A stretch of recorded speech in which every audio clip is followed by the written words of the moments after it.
Hi, this is Stephanie with Bohemian Art Cafe, and today I'm getting ready to do some background pages for my mixed media art journal. This is actually a Strathmore mixed media art journal, and as you can see, I've already got some of my pages started. So today I'm going to be working with acrylic paints and mica powder additions, which are really finely ground or milled minerals that sparkle in pigment. So the first one that I'm going to be using today is from Pearl X, and it is called Super Russet. It comes in this small 3-gram container, and you can see that it is in a powder form. Now the powder can be pretty fragile, and you really don't need a lot of it. It also is quite iridescent as it's on your page, and really gives it a great effect. So I really am looking forward to using this color because it's not one that I normally work with too much, and I'm just admiring its shininess. So I like to let people know that with these mica powders you really need to use some sort of a medium like gesso or paint, or some kind of a medium. Otherwise, if you try to just brush them onto your page, you're going to have sparkly stuff everywhere. So this particular brand is Perfect Pearls. It's from Ranger, and unfortunately they don't give me the name of this actual color nor the size of the little container that it's in, but it's kind of a white pearly color, and something that I don't use a lot of, so I'm interested to see how that will turn out today. So those are the two colors that I'm going to be working with today. I'm also going to be working with this plaid acrylic paint, and there's not a color on here. Orange. It's orange. No, looking. It is jack-o'-lantern orange, if you're interested in what that color was. I love the bright color. And this is also from Plaid, and they have named this Bright Yellow. 20513 Bright Yellow. Now, orange and yellow are not usually colors that I put into my journal pages, so I am on a mission to work on expanding my color palettes, and I tend to go for pinks and purples, and blues and greens. This will be quite a departure for me. So you can see I've got my clean water and my brush. This is not an expensive brush. This is just from a package of cheap brushes with synthetic fibers. I'm pretty hard on brushes, as you can see. I'm actually taking the water and I'm wetting my page because I want my acrylics to spread a little bit easier than they might otherwise, and I don't want them to be too thick. You can also see that it's really wet. It's a thicker page than a lot of journal pages, but you can see that it's actually getting really wet and bleeding through a little bit. So I'm not actually going to worry too much about getting the paint everywhere. And I like having these little edges that are not real finished. So I'm going to just put a couple drops of this yellow here, and you can see I'm pretty hard. I don't like these edges to be white, so I try to fill those in. And got to be a little careful because you got to make sure that your pages don't stick together when you do that, because it does get down into the holes. So you want to make sure that if you do that, that you get the pages separated. Now, I'm not adding any additional water to this. I'm just using the water that was on here. And the orange is kind of fading out, so I'm going to put a little bit more. Oh dear. So I'm going to have a lot of sticking in there, and that's probably going to show up in other pages, but that's okay. So I'm really kind of actually liking this. It's kind of got a nice cheerful feel to it. So I'm trying to leave a few little white areas, and you just remember that your backgrounds actually end up sort of disappearing. A lot of the areas of it will disappear. Now there are some areas of this page that I really like on the edges and where the white is, and I like the brush strokes. So I'm actually trying to open the Pearl-Ex, or the Pearl-Essence. So I'm just going to use a tiny little bit of the powder, and you can either shake it out, but you have to be really careful, otherwise it'll all come out at once. And you want to make sure that your page is still wet when you're doing this, and then immediately start brushing it directly into the page. Now you can't really see it here too well. It actually turns out pretty shiny and iridescent. So I'm going to sprinkle just a little bit of the russet color on there, and I'm actually adding a little bit of clear gesso in here. Oh wow, that's really dark. That's a lot darker than I thought it was going to be, but okay, we're just going to go with it. And I'm just kind of sorry, it's so shaky. I'm trying to paint and hold the camera at the same time, so sorry about that.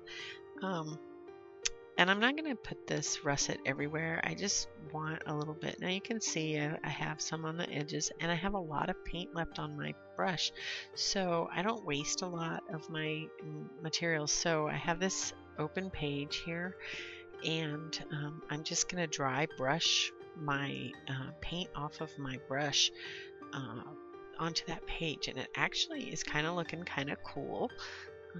I don't know if I'll put any more on it, but it's, you know, I kind of like how that texture looks. I think I am going to put a little bit more paint on here and some gesso.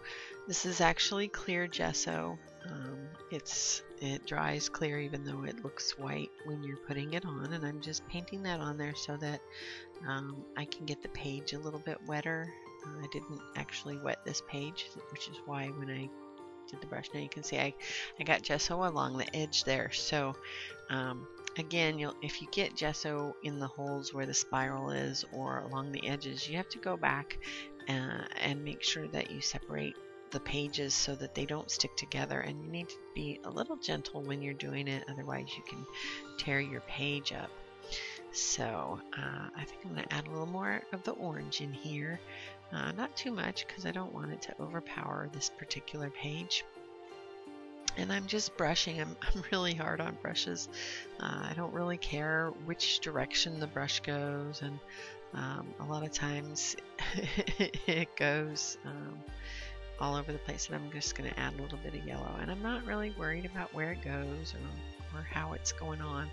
I just want to kind of fill in a few places. I kind of like, this is a little wispy now. I've got to fill these white things between the spirals. It just drives me crazy. It's probably something psychological, but I don't really want to explore that at the moment. Sorry, that's my big finger there holding the brush and the camera and trying to put Pearl-Ex all on at the same time. I'm only putting a tiny bit of that Pearl-Ex on, and I'm only going to put it in a couple tiny places here. So I really apologize for the bumpiness of this ride. I should have probably told you to put your seatbelt on, huh? So you can see that the page is a little drier, but I kind of like the little areas that have some white space. Now I'm also using an iridescent medium here, and this actually has a ton of shine to it when it's dry. It looks like regular gesso when you're putting it on, but once it dries, it's like makes the whole page glittery. So, you know, I like to use glitter, but I don't like how it falls off and gets on everything. So this is a nice solution. Using the mica powders and the iridescent paint is a really nice solution to getting shine on your page. So you can see I'm kind of just working that in and getting rid of those ugly little spots. Ooh, I kind of like how that brush stroking looks. It's kind of a neat texture there, textury look. Now obviously these are not finished pages, these are just backgrounds, and there's a lot more that I'll probably do to these pages before I'm complete with them, but I think this page is really wet, and I'm gonna have to let them dry. As you can see, I got that gesso on there, and it dries amazingly fast. So I'm just gently sliding my hand under here and working the page away from the spine so I don't tear the page. You can see it sticks at the edges.